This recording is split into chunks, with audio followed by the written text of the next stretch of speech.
Howdy. SciTech Daily. I think, that's 2 days old, but I stumbled across this today. Scientists find strong magnetic fields can relieve anxiety and depression. By Chinese Academy of Science, July 31st, 2022. Scientists recently conducted a series of studies to test the biosafety and neurobehavioral effects of 33.0 Tesla high static magnetic fields (SMF) using the self-designed biological research platform of Steady High Magnetic Field Facility. The experiments were performed by Professor Xing Chang's team at the Hefei Institutes of Physical Science of the Chinese Academy of Science. They, for the first time, reported the biosafety of 30 Teslas level at SMF and the neurobehavioral effects of 20 Tesla and 30 Tesla level of SMF on healthy mice in the Journal of Magnetic Resonance Imaging and European Radiology. In recent years, ultra-high magnetic field resonance imaging (MRI) has developed rapidly due to its significant advantage of high imaging resolution. 7 Tesla MRI has been clinically approved, and 21.1 Tesla MRI has been successfully used in rodents. However, studies on the biosafety of high magnetic fields above 20 Teslas are still scarce, and there is still a gap in relevant studies above 30 Tesla. Based on the previous biosafety study, 3.5 to 23 Tesla SMF, Xingshang's group further increased the magnetic field intensity and shortened the exposure time.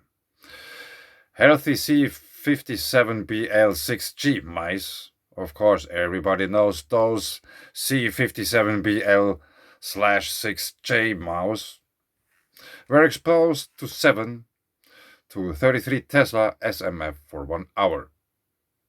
Steady magnetic field.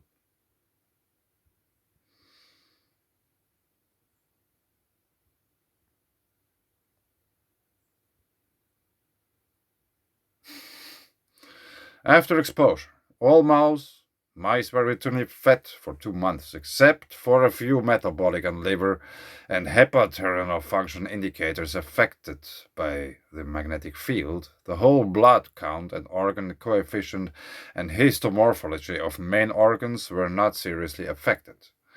Most of the mice remained within the normal reference range. Meanwhile, behavioral tests showed that high static magnetic fields alleviated anxiety and improved social and spatial memory in mice within 2 months after exposure. In addition, behavioral studies of healthy mice exposed to 3.5 to 23 Tesla magnetic field for 2 hours also found improved neurocognitive effects, which may be associated with increased calcium calmodulin-dependent protein kinase 2 expression in the mouse hippocampus. Zhang's group further found that 7 Tesla SMF could effectively relieve symptoms of depressed mice. The results not only provide useful safety information for the development of ultra-high MRI, but also indicate that high static magnetic fields has the potential to be a future antidepressant treatment.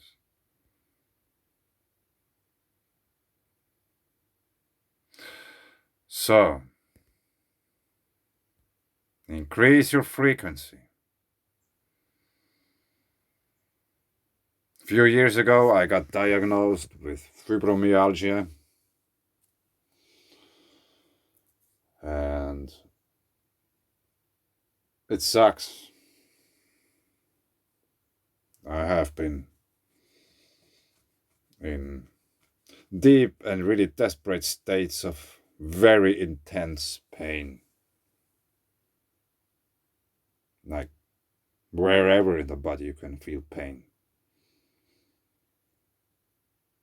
And I have some parts of my body which are probably overused at least, like wrists, shoulders, knees, back, and some others. Because I was working, I was doing a lot of sport, riding bicycles, crashed a few times, and obviously an intensifying of stress factors in someone's environment can make the brain overreact. Yeah, I don't know where I have just been before because I was searching for something. Fibromyalgia news today. Brain inflammation imaged for first time in fibromyalgia patients. 3 years ago.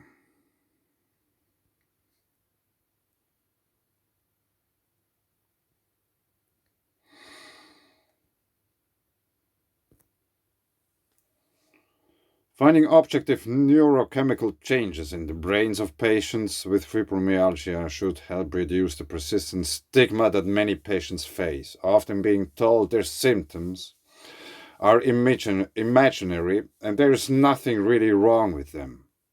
Marco Loccia, PhD, a researcher at the Massachusetts General Hospital-based Martino Center for Biomedical Imaging and the study's co-lead author, said in a press release, "We don't have a good treatment options for fibromyalgia, so identifying a potential treatment target could lead to the development of innovative, more effective therapies."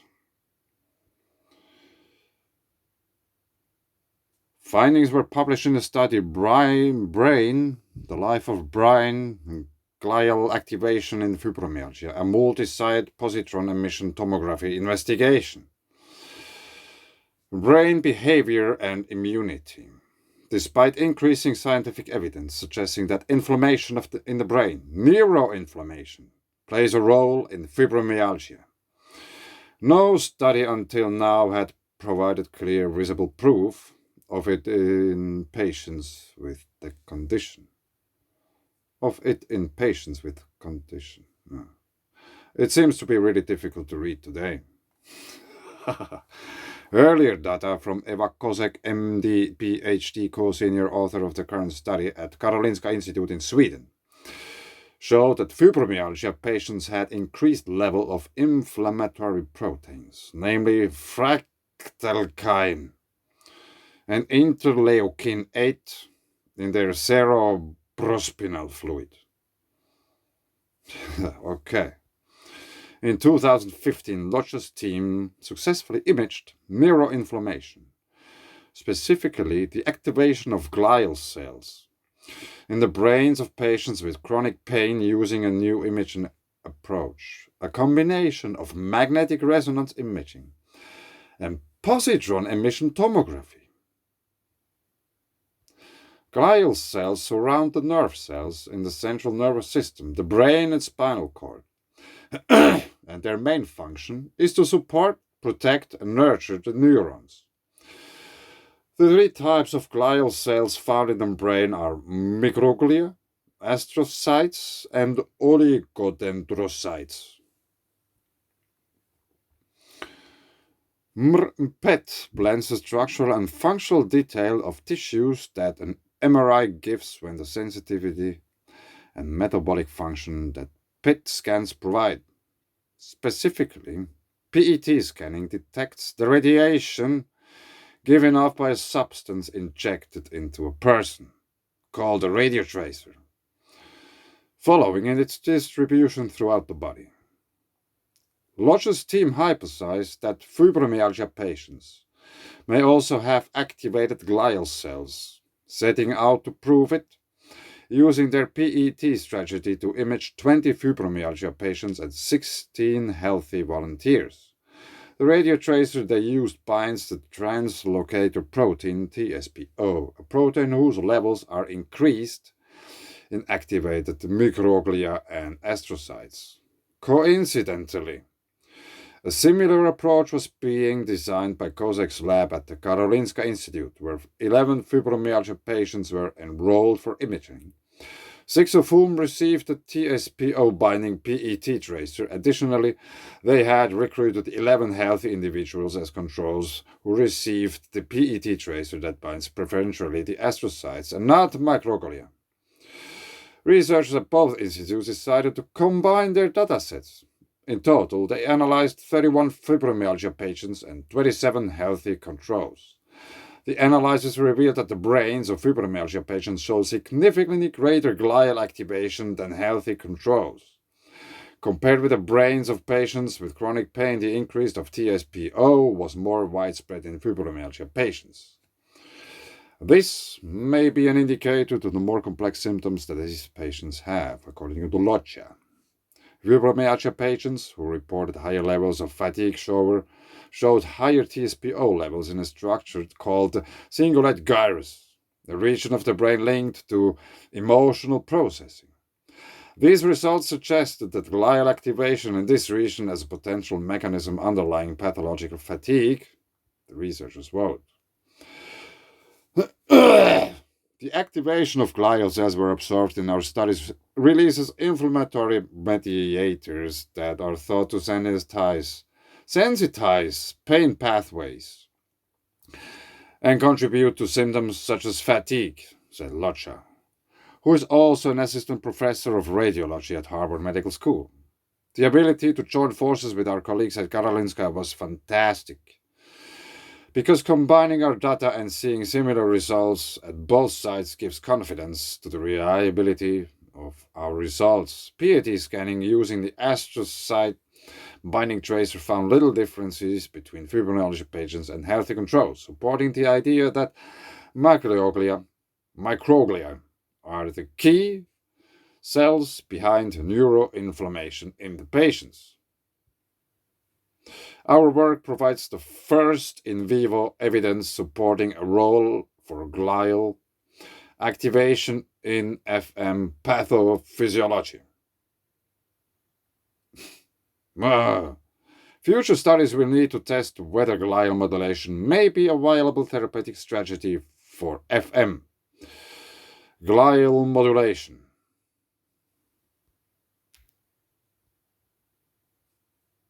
Let's figure out what glial modulation is. Web search. The term glial modulation is routinely used for these agents, without a clear understanding of how modulation is defined. All right. Drugs that alter specific glial function, including migration, provylation, analgesic mediator release, and neurotransmitter expression, may provide either beneficial or deleterious effects. Okay, back to this article. Scientists find strong magnetic fields can relieve anxiety and depression. So I'm really sure that it will also fit to fibromyalgia. When I got diagnosed with fibromyalgia some years ago, the doctor told me that, yeah, but be aware that there are people or institutions who don't believe in that. And some do. And I was thinking that, what do you talk about? So you gave me a diagnosis, obviously, because I fulfill all the requirements, with something which probably is or isn't. Really? I have been reading about this. I have been thinking about this. And I made an experiment. Since one person showed me once pictures of a brain of a normal person and the brain of a fibromyalgia person. And the fibromyalgia person's brain was lit up like a firework, while the other's brains there was a small spark in the middle. And the other one was just like, whoa, all over the place. And I thought that, whoa, So obviously, there is going on something in the brain. And I was thinking, is there any possibility to, through getting aware of the situation, knowing they didn't make any brain scan to me, at least now, probably maybe they will once, I don't know. Maybe there is nothing to scan anyway. They will be disappointed, finding nothing. So I was thinking, is it possible to make use of that brain activity? Yeah, it sounds crazy. So the problem was, or is, I cannot really move like I used to. I've been making sport. I was working on construction for 25 years or something. I know how I moved once. I never was tired. I can do all kinds of things all day long. It's not possible anymore. Whatever I do, it hurts. Just sitting hurts. It sucks. Yeah. I have been discharging about this many times. Hence, crying. Crying is a discharge event. It transforms feelings into something physical. Tears. Whatever reason you are crying for, the tears are made of different things. Because this is how nature works. But anyway, so I just thought I tried to make an experiment. Is it possible to make use and simultaneously make it smaller? Thinking fibromyalgia away, tapping into this energy potential, which is obviously there in the brain. And it will affect the whole brain, not only the parts about the pain. So, how to make that? I just, in my desperateness, thought that maybe the easiest way, in order to make use of that in any way, instead of laying there in agony, in pain for hours and hours, maybe I should learn something. Maybe I should start to read about stuff like I've never done before.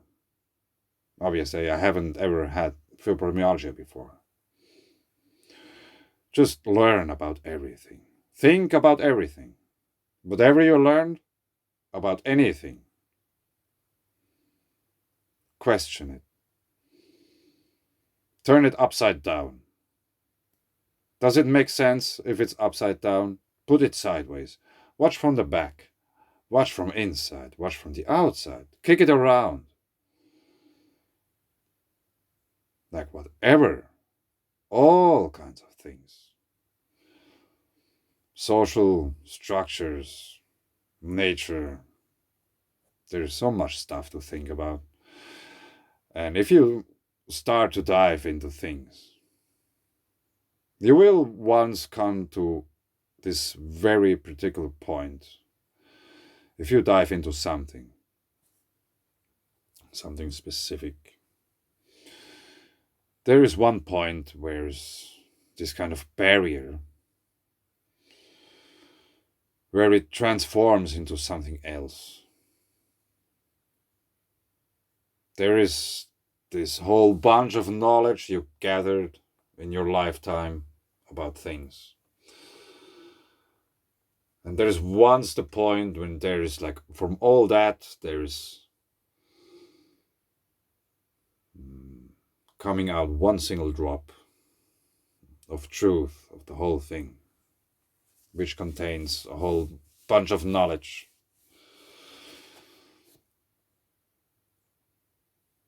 And then when you are confronted with things and you figure out that, yeah, actually, No one knows that.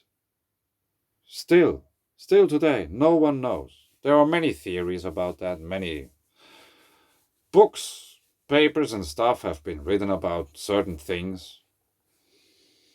People are or have been living in somehow the beliefs, what they figure out, what the consensus theory. They agreed about something. Yeah, okay. Let's say it's like that, and we have to defend this, despite a huge lack of evidence or whatsoever. We have a dogma. Like one dogma, which is really easy to explain, everybody knows about black holes. Everybody knows there are black holes. But there's just a few who really don't. There has been many people educated into that dogma and they died off. And they lived a whole life in this one specific way of thinking about one certain specific truth, despite nothing evidence has been ever found. But they were trapped in the belief of that. They just couldn't see outside. They couldn't make a step back or forward or outside in order to question the whole thing. Literally, everything.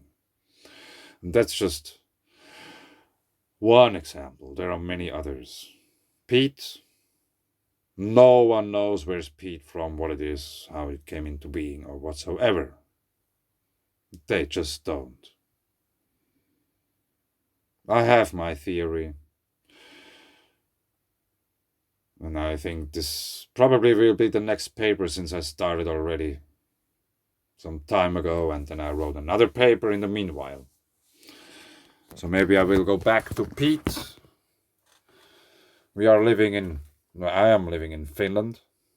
Finland in Finnish language is Suomi. Suomi, Finland.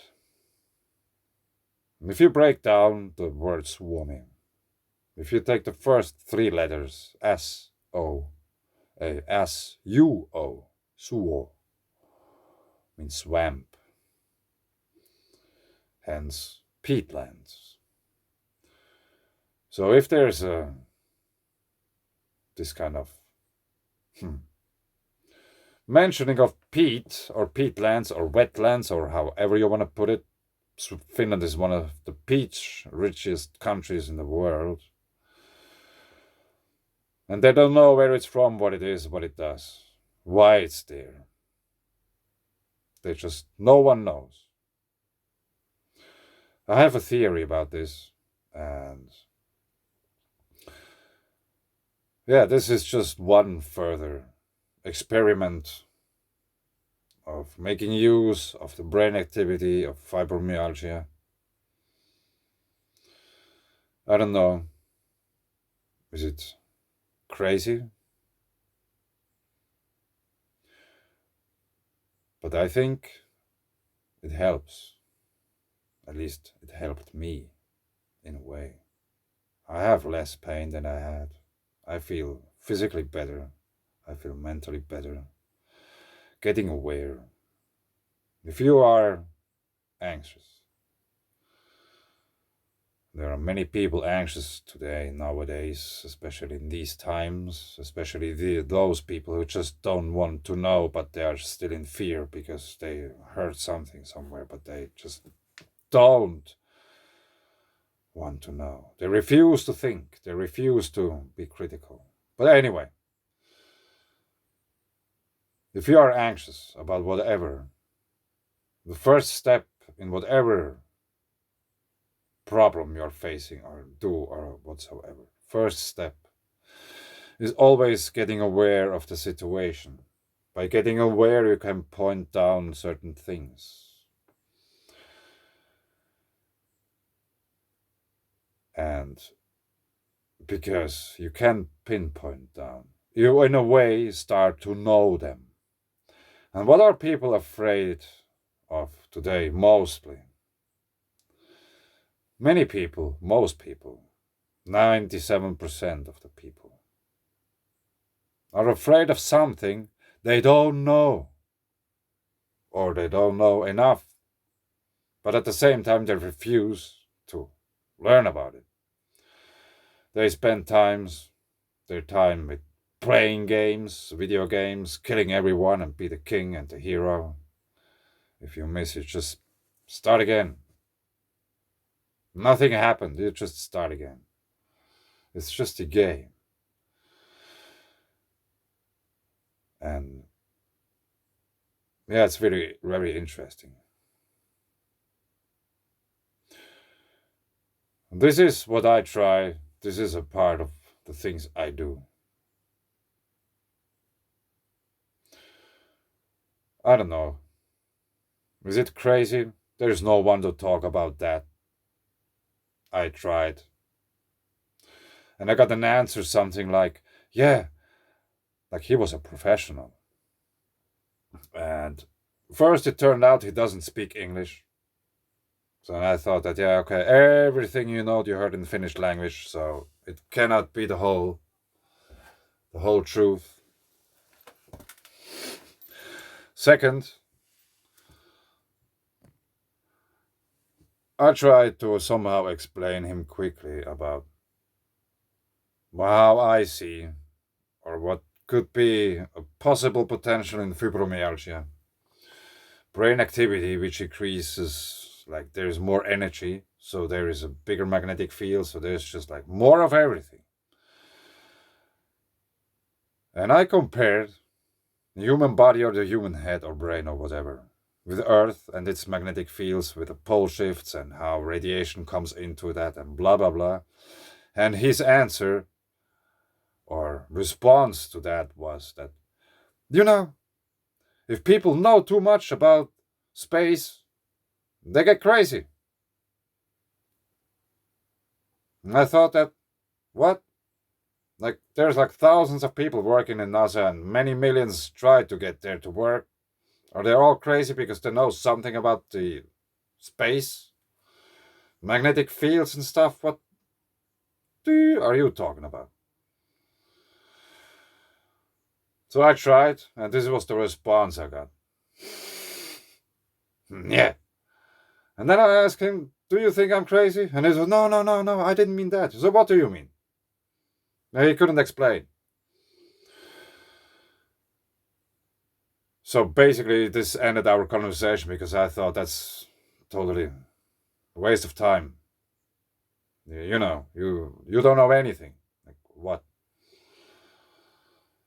There's no point to talk with someone like this about things what I'm thinking about because they just think I'm crazy. I beams, or however you want to call it, I still think that's the only thing ever leaves your aura. I beams, if you watch somewhere, there's something going way out. It's not just a black hole in your eyes where the light goes in, there's also something coming out. It's always like that. Energy goes always both directions in different waves and forms and frequencies, but it goes always both directions. So then I thought that probably I don't talk with him about I-beams because if he's already freaked out about some nature stuff, I probably leave it here. And I think I leave it here, like with the video, because I have no idea what I was talking about in the first place. Just anyway, try to consciously raise your frequency. Be aware of the bad wolves. Be aware of which wolves you're feeding. Get aware of problems. Don't be afraid of truth. Don't. There's many lies which are really worth to be afraid of. But don't be afraid of truth. Never. Thanks. Bye.